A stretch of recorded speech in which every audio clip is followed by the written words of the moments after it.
सभी को मेरा नमस्कार। उम्मीद करता हूँ कि आप सभी लोग अच्छे से होंगे। जैन धर्म को बौद्ध धर्म की भांति एक प्रतिक्रियावादी धर्म माना जाता है। ये जो जैन धर्म है, ये बौद्ध धर्म के समान ये प्रतिक्रियावादी धर्म के माने जाते हैं। जैन धर्म के प्रवर्तक ऋषभदेव थे। ऋषभदेव को एक अन्य नाम से भी जाना जाता है, जो कि आदिनाथ। ऋषभदेव को हम लोग एक अन्य नाम जो है इनका आदिनाथ के नाम से जानते हैं, जिनका उल्लेख ऋग्वेद में मिलता है। जैन धर्म में कुल कितने तीर्थकार हुए थे? तो जैन धर्म में कुल 24 तीर्थकार हुए थे। पहले तीर्थकार ऋषभदेव अर्थात आदिनाथ को कहा जाता है, और आपके 23वें तीर्थकार पार्श्वनाथ को कहे जाते हैं। 24वें तीर्थकार आपको महावीर को कहा जाता है। यदि प्रश्न में ये पूछा जाए कि जैन धर्म के प्रथम तीर्थकार या संस्थापक कौन है, तो ये ऋषभदेव को कहा जाता है। ऋषभदेव को कहा जाता है। यदि प्रश्न में ये पूछा जाए जैन धर्म के वास्तविक संस्थापक कौन है, तो ये महावीर को कहा जाता है। जैन धर्म में कुल कितने तीर्थकार हुए थे? तो जैन धर्म में कुल 24 तीर्थकार हुए थे। जैन धर्म में अंतिम तीर्थकार कौन है?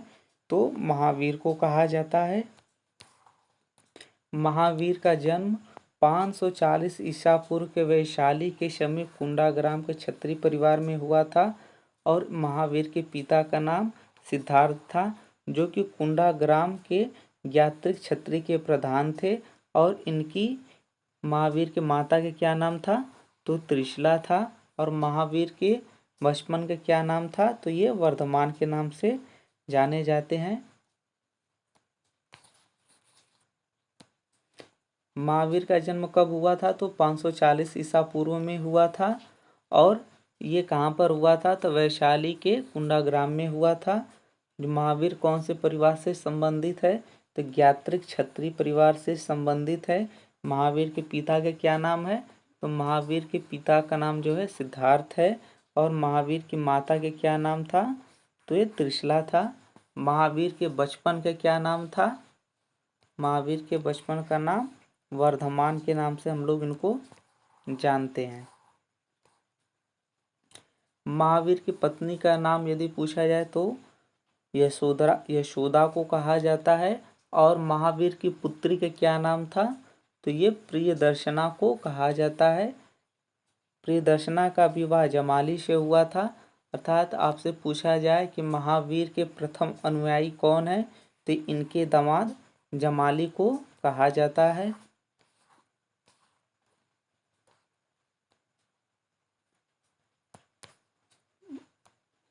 30 वर्ष की अवस्था में वर्धमान ने अपने अग्रज नंदीवर्धन से आज्ञा प्राप्त कर गृह त्याग कर दिया था। 12 वर्षों की कठोर तपस्या के पश्चात जुम्बिका ग्राम के निकट ऋजुपालिका नदी के तट पर साल वृक्ष के नीचे उन्हें ज्ञान अर्थात केवल की प्राप्ति हुई थी। तो महावीर ने अपना गृह त्याग कितने वर्षों में किए थे? तो ये 30 वर्षों में जो है अपना गृह त्याग किए थे। और अनुमति इन्होंने किससे ली थी? अग्रज अपने बड़े भाई नंदीवर्धन से इन्होंने अनुमति ली थी गृह त्याग करने से पहले। और इन्होंने 12 वर्षों की कठोर तपस्या करने के पश्चात इन्हें 42 वर्षों में जो है ज्ञान की प्राप्ति हुई थी।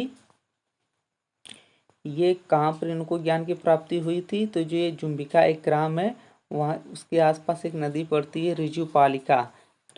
यदि पूछा जाए कि महावीर को जो है ज्ञान की प्राप्ति कौन सी नदी पर के तट पर हुई, तो ऋजुपालिका की नदी के तट पर हुई थी। यदि आपसे ये पूछा जाए कि महावीर को ज्ञान की प्राप्ति कैवल्य की प्राप्ति कौन से वृक्ष के नीचे हुई थी, तो एक साल वृक्ष के नीचे हुई थी। जब महावीर को ज्ञान की प्राप्ति हुई थी तो इनको कौन कौन से नाम से जाने लगा था? तो वे जो है ज्ञान प्राप्ति के बाद जो है जिन का अर्थ होता है इंद्रियों का विजेता के नाम से इनको जाने लगा। केवलिन निग्रंथ अर्थात बंधन रहित रहना। अहर्त अर्थात योग्य को कहा जाता है। महावीर अर्थात पराक्रमी आदि नाम से इनको कहलाने लगे।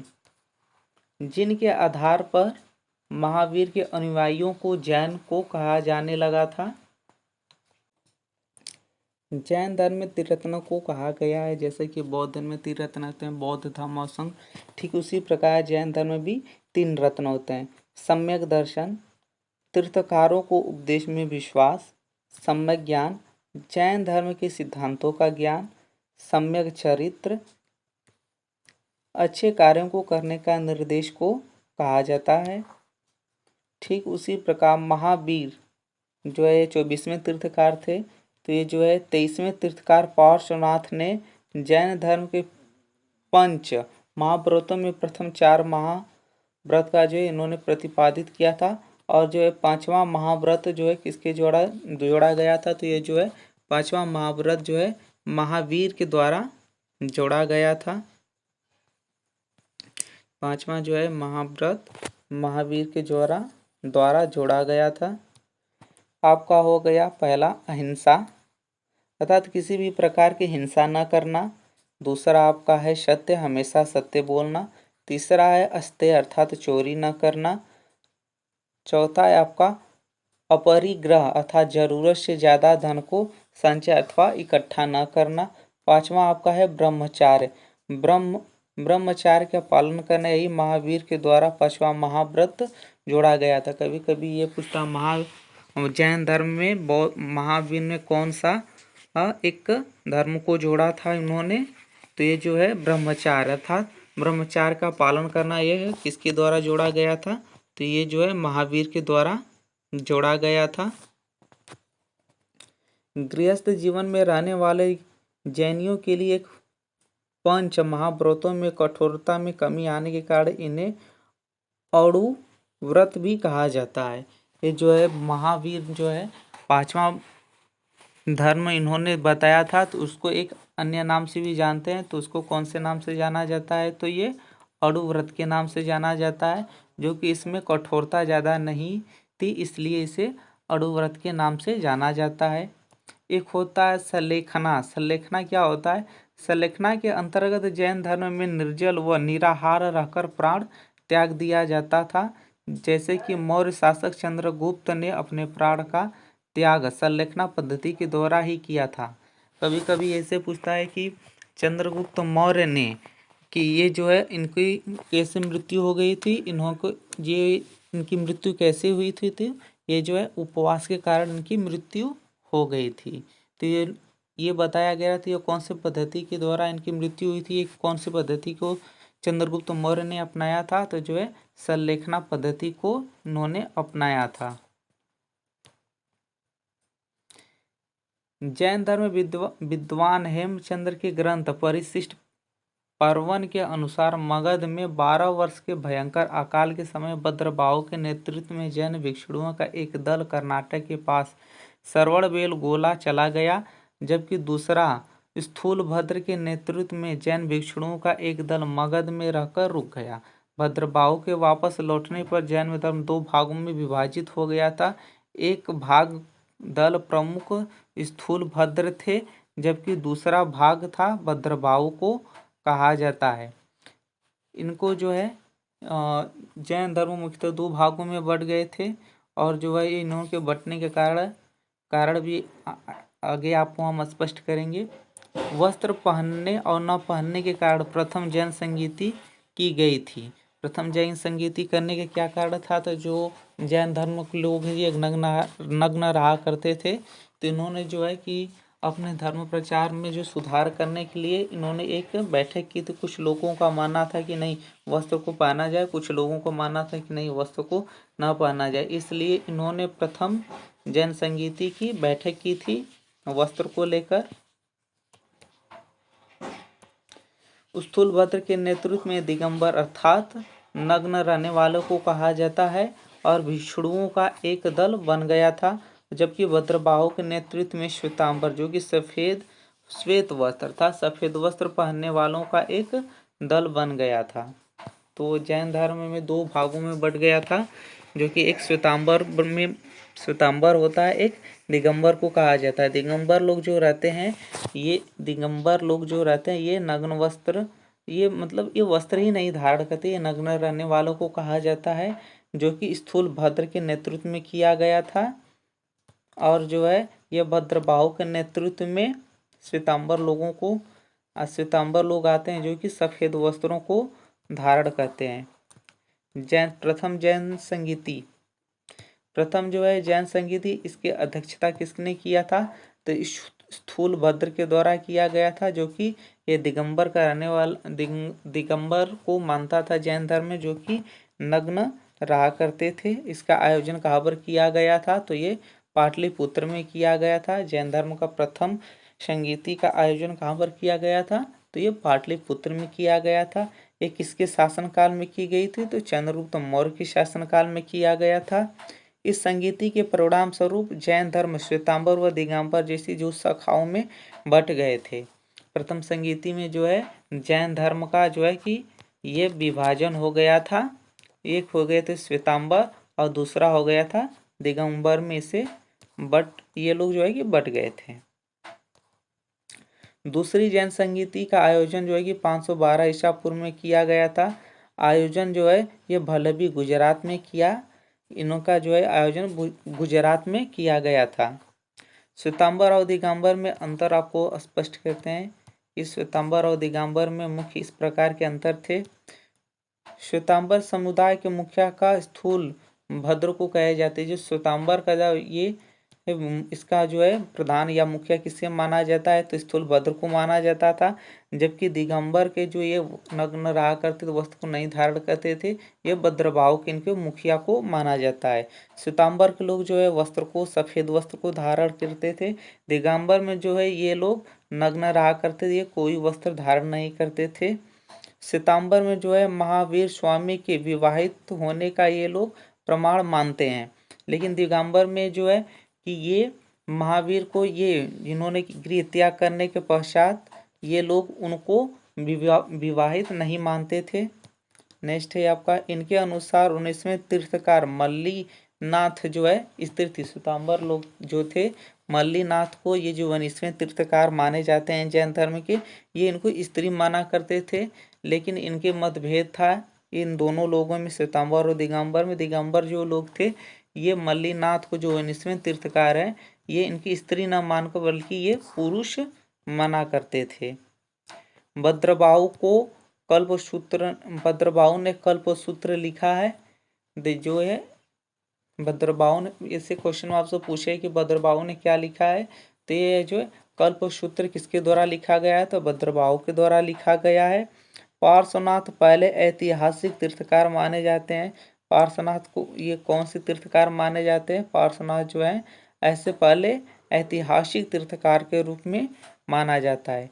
पार्श्वनाथ के निग्रंथ संप्रदाय जैन धर्म का प्राचीन के रूप में स्थायी स्थापना की थी, जो कि पुष्पचूला नामक स्त्री निग्रंथ संप्रदाय की स्त्री संघ की अध्यक्षता इन्होंने किया था।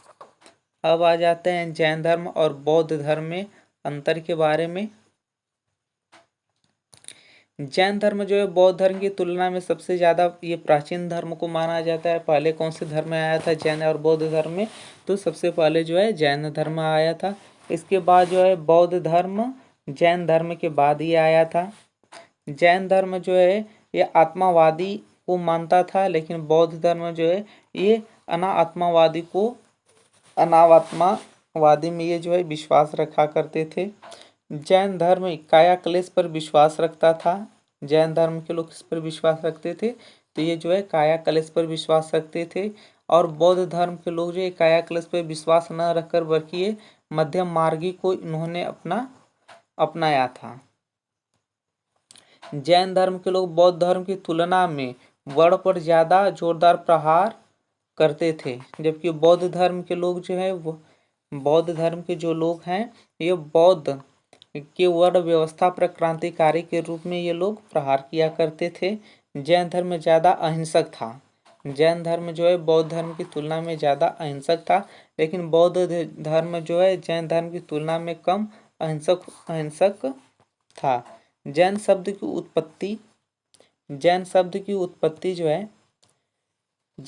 उत्पत्ति किससे हुई? तो जिन से उत्पत्ति हुई है। जिनका अर्थ क्या होता है? विजेता, अर्थात जो विजय हुआ था, तो ये विजेता को कहा जाता है। महावीर के जो है 42 वर्षों में केवल अर्थात ज्ञान की प्राप्ति हुआ था, तो इन्होंने एक जिन या ये विजेता कहलाए थे। महावीर के पहले कुल जो है 23 तीर्थकार हुए थे। 23वें तीर्थकार पार्श्वनाथ को कहा जाता है। और जो है ये जैन धर्म में जो है ये 24वें तीर्थकार महावीर को कहा जाता है। अर्थात जैन धर्म में कुल कितने तीर्थकार हुए थे, तो कुल जो है 24 तीर्थकार हुए थे। तीर्थकार का तात्पर्य होता है जो व्यक्ति अन्य व्यक्तियों को रास्ता बताकर भवसागर से पार कराए, उसे क्या कहा जाता है, तो यह एक प्रकार के तीर्थकार को कहे जाते हैं। अब आ गया आपका वैष्णव धर्म। वैष्णव धर्म को पहले वैष्णव धर्म को पहले किस धर्म के नाम से जाना जाता था, तो ये भागवत धर्म के नाम से जाना जाता था। इसका प्रचलन सर्वप्रथम मथुरा के समीपवर्ती क्षेत्रों में हुआ था। यहाँ पर वैष्णव अहिंसा पर बल देते थे और मांस भक्षण को ये लोग पाप मानते थे। ये लोग जो है वैष्णव धर्म मानने वाले थे, ये जो शाकाहारी थे, ये मांस का जो है जो उपयोग करता था, ये लोग इसको जो है पापी मानते थे। अब आपका आ गया शैव धर्म। शैव धर्म वैष्णव धर्म के साथ ही शैव धर्म का भी विकास हुआ था। भगवान शिव की इसमें आराधना की जाती थी और अनुयायियों के द्वारा इसका जो है उपास्य किया जाता था। इसमें जो है कि इस धर्म की विकास की प्रक्रिया कुछ संप्रदायों जैसे कि शैव, पशुपति, आपका हो गया पशुपत, कपालिक और कालामुख का विकास इत्यादि शैव धर्म के सिद्धांतों पर किया गया था। नेक्स्ट है आपका तीर्थकार और उनके प्रतीक को बताना है। जैसे कि ऋषभदेव का प्रतीक क्या होता है, तो बैल या ऋषभ को कहा जाता है। अजीतनाथ का उनका प्रतीक क्या है, तो इन्होंने हाथी का प्रतीक किया था। नेमिनाथ के प्रतीक क्या है, तो ये नीला कमल को कहे जाते हैं। अरिष्ट नेमि के क्या है, तो इन्होंने शंख प्रतीक कहा जाता है। पार्श्वनाथ जो है ये सर्प अथवा फर्ड को कहे जाते हैं।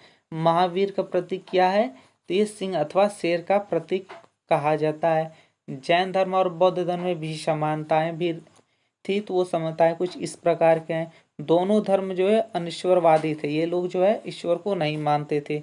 ये जो है दोनों कर्म को प्रधान मानते थे। ठीक है, दोनों धर्म ब्राह्मण धर्म के विरोधी थे। जो है जैन धर्म और बौद्ध धर्म, दोनों धर्म जो है ब्राह्मण धर्म के क्या थे, ये विरोधी थे। ये ईश्वर में विश्वास नहीं रखते थे। दोनों धर्म नेतृत्व मार्ग के अनुसरण करने पर बल देते थे। दोनों धर्म के प्रवर्तक क्षत्रिय वर्ग के थे। दोनों का संबंध राज परिवार से माना जाता है।